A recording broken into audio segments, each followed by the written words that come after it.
नमस्कार, दिनेश उपाध्याय का अभिवादन स्वीकार करें। आज मैं आप सभी से नेफ्रोटिक सिंड्रोम और इसके दौरान होने वाला शरीर से प्रोटीन का लॉस उसके बारे में बात करूंगा। किडनी के कई रोग होते हैं जिसमें किडनी का फिल्टर जो होता है वो लीक करने लगता है। फिल्टर यानी नेफ्रॉन्स, हर किडनी में अमूमन 10 लाख नेफ्रॉन होते हैं और ये एक जाली फिल्टर का काम करते हैं।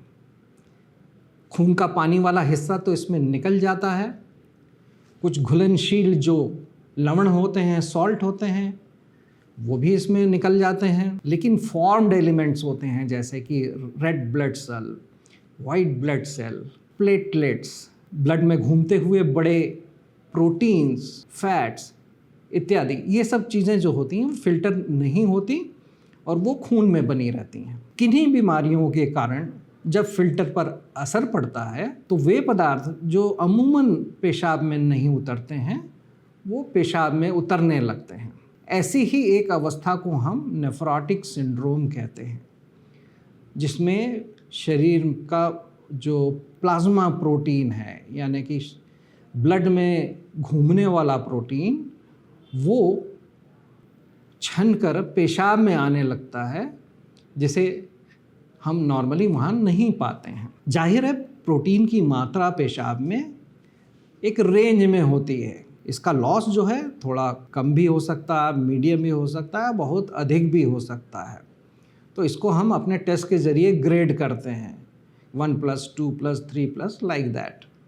आजकल सुविधाएं हैं तो प्रतिदिन कितने ग्राम प्रोटीन शरीर से इस किडनी के डैमेज से बाहर जा रहा है उसका भी पता लगाना संभव है और काफ़ी टेस्ट ये प्रचलित भी हैं, हर जगह मिल भी जाते हैं। आखिरकार कैसे पता लगाएं कि किसी व्यक्ति में नेफ्रोटिक सिंड्रोम होने की संभावना होती है? देखा गया कि ये बहुधा बच्चों की बीमारी है।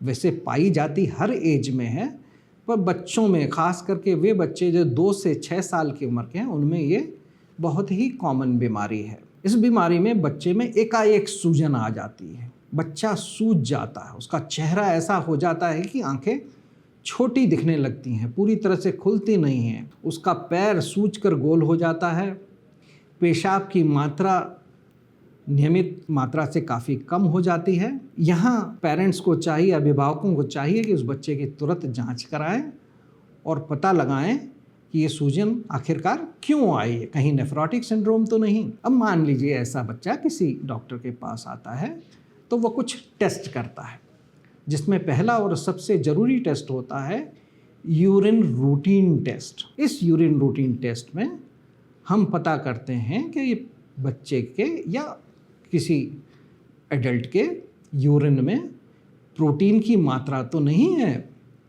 प्रोटीन तो नहीं जा रहा। तो वो टेस्ट करके हम पता लगाएंगे मोटा मोटा प्रोटीन जा रहा है या नहीं, या जा रहा है तो उसकी मात्रा बहुत छोटी है या अधिक मात्रा में जा रहा है। अब शुरुआत यहाँ से होती है। मान लीजिए किसी बच्चे को सूजन आई और हम उसके यूरिन में प्रोटीन की मात्रा 3+ पाते हैं। अब इसमें हमें अगले दौर के, अगले स्टेप के टेस्ट करने होंगे। हम उसको क्वांटिफाई करेंगे कि प्रत्येक 24 घंटे में इस बच्चे के शरीर से कितना प्रोटीन शरीर के बाहर जा रहा है, 1 ग्राम, 2 ग्राम, 3 ग्राम, 3.5 ग्राम या उससे अधिक। इससे कई सारी जानकारियां हमको मिलती हैं, उसके कारणों के बारे में एक अंदेशा मिलता है, एक इशारा मिलता है। ये नेफ्रोटिक सिंड्रोम की रेंज में है या उससे कम रेंज में है, ये पता लगता है। इनके आधार पर उसका इलाज डिसाइड होता है। अगर हैवी प्रोटीनूरिया हो, काफ़ी सारा प्रोटीन पेशाब में जा रहा हो, तो हम शरीर में प्लाज्मा प्रोटीन्स की मात्रा को भी देखते हैं, कहीं इतना प्रोटीन तो नहीं जा रहा जिससे शरीर में प्रोटीन की कमी हो रही है। इसके लिए हम प्लाज्मा प्रोटीन, एल्बुमिन, ग्लोबुलिन आदि की भी जांच करते हैं। ये भी देखा गया कि जब शरीर से काफ़ी मात्रा में प्रोटीन का लॉस होता है तो कोलेस्ट्रॉल की मात्रा बहुत बढ़ जाती है। तो यहाँ ज़रूरी होता है कि हम कोलेस्ट्रॉल को भी जांचें और उसका लेवल परखें। तो ये जब स्थिति बनती है बच्चों में या एडल्ट्स में, जहाँ प्रोटीन काफ़ी मात्रा में जा रहा हो, शरीर में खून में कोलेस्ट्रॉल की मात्रा बढ़ गई हो, तो ऐसी स्थिति में, और खून में एल्बुमिन की मात्रा यानी कि प्रोटीन की मात्रा कम हो गई हो, तो उसको हम नेफ्रोटिक सिंड्रोम की संज्ञा देते हैं। यहाँ पर एक क्वांटिफिकेशन भी काम आता है। अगर 3 से 3.5 ग्राम प्रति 24 घंटा प्रोटीन जा रहा है पेशाब में, तो ये मार्कर होता है, एक कट ऑफ पॉइंट होता है जहाँ हम इनको नेफ्रोटिक रेंज प्रोटीनूरिया कहते हैं।